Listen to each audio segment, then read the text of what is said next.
ओम शांति। 7 मई 2025 के साकार मधुर महावाक्य हैं। मीठे बच्चे, निश्चय ज्ञान योग से बैठता है, साक्षात्कार से नहीं। साक्षात की ड्रामा में नूंद है, बाकी उससे किसी का कल्याण नहीं होता। प्रश्न है आज की मुरली का कि बाप कौन सी ताकत नहीं दिखाते लेकिन बाप के पास जादूगरी अवश्य है। क्या प्रश्न है आज का कि बाप कौन सी ताकत नहीं दिखाते हैं लेकिन बाप के पास जादूगरी अवश्य है। उत्तर है इसका, मनुष्य समझते हैं कि भगवान तो ताकतमंद है, वह मरे हुए को भी जिंदा कर सकते हैं, परंतु बाबा कहते हैं ताकत में नहीं दिखाता। बाकी कोई नौधा भक्ति करते हैं तो उन्हें साक्षात्कार करा देता हूँ। यह भी ड्रामा में नूंद है। साक्षात्कार कराने की जादूगरी बाप के पास है, इसलिए कई बच्चों को घर बैठे भी ब्रह्मा व श्री कृष्ण का साक्षात्कार हो जाता है। गीत है आज की मुरली का कि कौन आया मेरे मन के द्वारे। ओम शांति। यह बच्चों के अनुभव का गीत है। सत्संग तो बहुत है, खास भारत में तो ढेर सत्संग है, अनेक मतांतर हैं।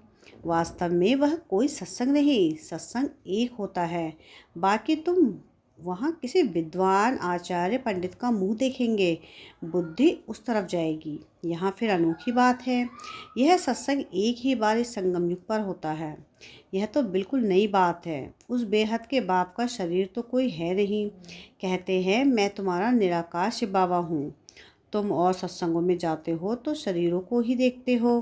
शास्त्र याद कर फिर सुनाते हैं, अनेक प्रकार के शास्त्र हैं, वह तो तुम जन्म जन्मांतर सुनते आए हो। अब है नई बात, बुद्धि से आत्मा जानती है। बाप कहते हैं हे मेरे सिकेलधे बच्चे, हे मेरे शालिग्रामों, तुम बच्चे जानते हो कि हम 5000 वर्ष पहले इस शरीर द्वारा बाबा ने पढ़ाया था। तुम्हारी बुद्धि एकदम दूरी चली आती है तो बाबा आया है।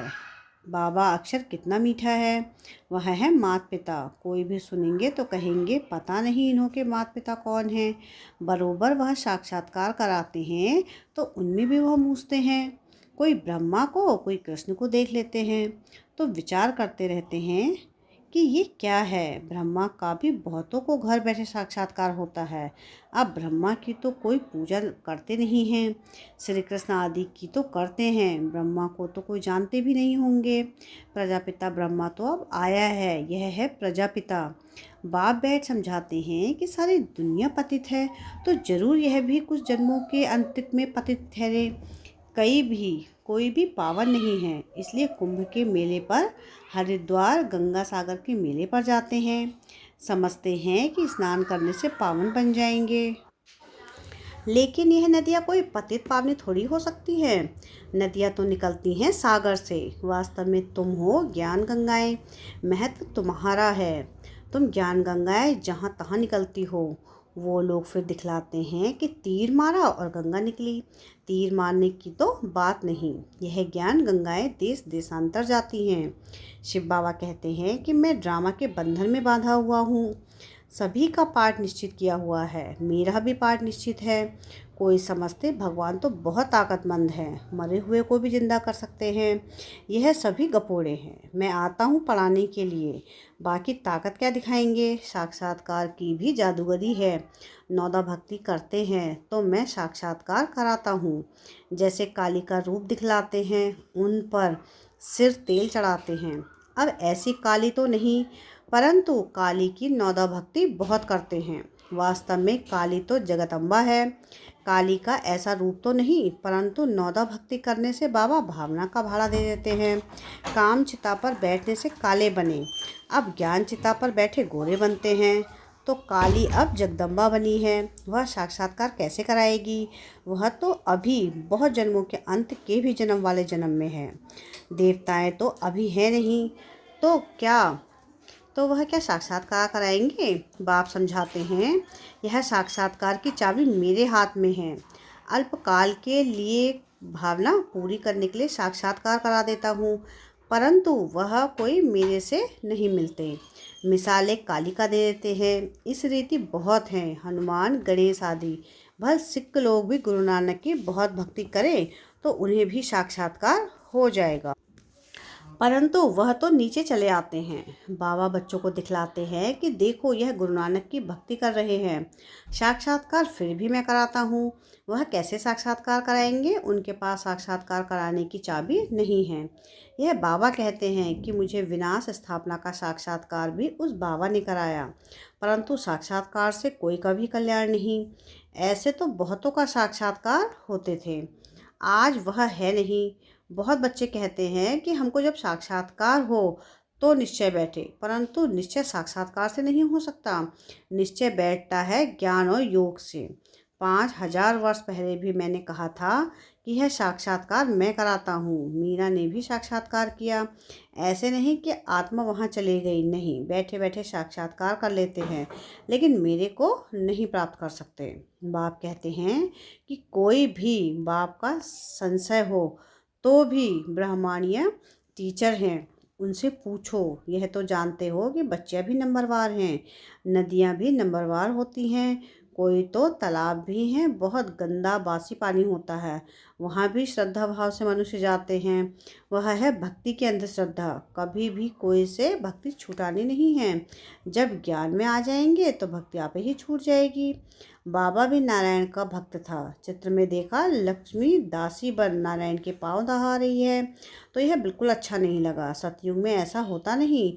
तो मैंने एक आर्टिस्ट को कहा कि लक्ष्मी को इस दासीपने से विदाई दे दो। बाबा भक्त तो था, परंतु ज्ञान थोड़ी ही था। भक्त तो सभी हैं, हम तो बाबा के बच्चे मालिक हैं। ब्रह्मांड का भी मालिक बच्चों को बनाते हैं। कहते हैं कि तुमको राज्य भाग्य देता हूँ। ऐसा बाबा कभी देखा? उस बाप को पूरा याद करना है। उनको तुम इन आँखों से नहीं देख सकते, उनसे योग लगाना है। याद और ज्ञान भी बिल्कुल सहज है। बीज और झाड़ को जानना है। तुम उस निराकारी झाड़ से साकारी झाड़ में आए हो। बाबा ने साक्षात्कार का राज भी समझाया, झाड़ का राज भी समझाया, कर्म अकर्म विकर्म की गति भी बाबा ने समझाई है। बाप टीचर गुरु तीनों से ही शिक्षा मिलती है। अभी बाबा कहते हैं कि मैं तुमको ऐसी शिक्षा देता हूँ, ऐसे कर्म सिखलाता हूँ जो तुम 21 जन्म सदा सुखी बन जाते हो। टीचर शिक्षा देते हैं ना, गुरु लोग भी पवित्रता की शिक्षा देते हैं अथवा कथाएं सुनाते हैं, परंतु धारणा बिल्कुल नहीं होती है। यहाँ तो बाप कहते हैं कि अंतमति सो गति होगी। मनुष्य जब मरते हैं तो भी कहते हैं कि राम राम कहो तो बुद्धि उस तरफ चली जाती है। अभी बाप कहते हैं कि तुम्हारा साकार से योग छूटा, अब तुमको बहुत अच्छे कर्म सिखलाता हूँ। श्री कृष्ण का चित्र देखो, पुरानी दुनिया को लात मारते और नई दुनिया में आते हैं। तुम भी पुरानी दुनिया को लात मार नई दुनिया में जाते हो, तो तुम्हारी नर्क की तरफ है लात, स्वर्ग की तरफ है मुंह। शमशान में भी अंदर जब घुसते हैं तो मुर्दे का मुंह उस तरफ कर लेते हैं, लात पिछाड़ी तरफ कर लेते हैं। तो यह चित्र भी ऐसा ही बनाया है। मम्मा बाबा और तुम बच्चे, तुमको तो मम्मा बाबा को फॉलो करना पड़े, जो उनकी गद्दी पर बैठो। राजा के बच्चे प्रिंस प्रिंसेस कहलाते हैं ना। तुम जानते हो कि हम भविष्य में प्रिंस प्रिंसेस बनते हैं। ऐसा कोई बाप टीचर सदगुरु होगा जो तुमको ऐसे कर्म सिखाए, तुम सदाकाल के लिए सुखी बनते हो। यह शिव बाबा का वर है, यानी वह आशीर्वाद करते हैं। यह नहीं कि हमारे ऊपर उनकी कृपा है। सिर्फ कहने से कुछ नहीं होगा, तुमको सीखना होता है। सिर्फ आशीर्वाद से तुम नहीं बन पाई जाएंगे, उनकी मत पर चलना है, ज्ञान और योग की धारणा करनी है। बाप समझाते हैं कि मुख से राम राम कहना भी आवाज़ हो जाता है। तुमको तो वाणी से परे जाना है, चुप रहना है। खेल भी बहुत अच्छे अच्छे निकलते हैं। अनपढ़े को बुद्धू कहा जाता है। बाप कहते हैं कि अब सभी को भूल कर तुम बिल्कुल बुद्धू बन जाओ। मैं जो तुमको मत देता हूँ उस पर चलो। परम धाम में तुम सभी आत्माएं बिना शरीर के रहती हो, फिर यहाँ का शरीर लेती हो, तब जीवात्मा कहा जाता है। आत्मा कहती है कि मैं एक टीचर छोड़ दूसरा लेती हूँ, तो बाप कहते हैं तुमको फर्स्ट क्लास कर्म सिखलाता हूँ। टीचर पढ़ाते हैं तुम्हें, जिस इसमें ताकत की क्या बात है। साक्षात्कार कराते हैं, इसको जादूगरी कहा जाता है। मनुष्य से देवता बनाना, ऐसी जादूगरी कोई कर ना सके। बाबा सौदागर भी है, पुराना लेकर नया देते हैं। इनको पुराना लोहे का बर्तन कहा जाता है। इनका कोई मूल्य नहीं है। आजकल देखो तांबे के भी पैसे नहीं बनते, वहाँ तो सोने के सिक्के होते हैं। वंडर है ना, क्या से क्या हो गया है। बाप कहते हैं कि तुमको नंबर 1 कर्म सिखलाता हूँ, मन बनाभव हो जाओ। फिर है पढ़ाई, जिससे स्वर्ग का प्रिंस बनेंगे। अभी देवता धर्म जो प्राय लोप हो गया है, वह फिर से स्थापन होता है। मनुष्य तुम्हारी नई बातें सुनकर वंडर खाते हैं। कहते हैं कि स्त्री पुरुष दोनों ही इकट्ठे रहे, पवित्र रह सके। यह कैसे हो सकता। बाबा तो कहते भल इकट्ठे रहो, नहीं तो मालूम कैसे पड़े। बीच में ज्ञान तलवार रखनी है, इतनी बहादुरी दिखानी है। परीक्षा होती है तो मनुष्य इन बातों में वंडर खाते हैं, क्योंकि शास्त्रों में तो ऐसी बातें हैं नहीं। यहाँ तो प्रैक्टिकल में मेहनत करनी पड़ती है। गंधर्वी विवाह की बात यहाँ की है।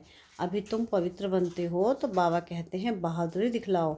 सन्यासियों के आगे सबूत देना है। समर्थ बाबा ही सारी दुनिया को पावन बनाते हैं। बाप कहते हैं बस साथ में रहो, नग्न नहीं होना है। यह सभी है युक्तियाँ, बड़ी ज़बरदस्त प्राप्ति है। सिर्फ एक जन बाबा के डायरेक्शन पर पवित्र रहना है। योग और ज्ञान से एवर हेल्दी बनते हैं 21 जन्मों के लिए। इसमें मेहनत है ना। तुम हो शक्ति से ना माया पर जीत पहन जगत जीत बनते हो। सभी थोड़े ही बनेंगे, जो बच्चे पुरुषार्थ करेंगे वही उस पर पाएंगे। तुम भारत को ही पवित्र बनाकर फिर भारत पर ही राज्य करते हो। लड़ाई से कभी सृष्टि की बादशाही मिल ना सके। यह वंडर है ना। इस समय सब में लड़ इस समय सब आपस में लड़कर खल्लास हो जाते हैं। मक्खन भारत को मिलता है। दिलाने वाले हैं वंदे मातरम, मेजॉरिटी माताओं की है। अब बाबा कहते हैं जन्म जन्मांतर तुम गुरु करते आए, शास्त्र पढ़ते आए हो। अब हम तुमको समझाते हैं। जज योर सेल्फ। राइट क्या है। सतयुग है राइटियस दुनिया, माया अनराइटियस बनाती है। अब भारतवासी इरिलीजियस बन पड़े हैं। रिलीजन नहीं, इसलिए माइट नहीं रही है। इरिलीजियस, अनराइटियस, अनलॉफुल, इंसॉल्वेंट बन पड़े हैं। बेहद का बाप है, इसलिए बेहद की बातें समझाते हैं।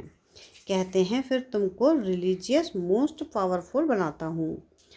स्वर्ग बनाना तो पावरफुल का काम है, परंतु है गुप्त। इनकॉग्निटो वॉरियर्स हैं। बाप का बच्चों पर बहुत प्यार होता है। मत देते हैं, बाप की मत, टीचर की मत और गुरु की मत, सोनार की मत, धोबी की मत, इसमें सभी मतें आ जाती हैं। अच्छा, मीठे मीठे सिक्के दे बच्चों प्रति माता पिता बाप दादा का याद प्यार और गुड मॉर्निंग। रूहानी बाप की रूहानी बच्चों को नमस्ते।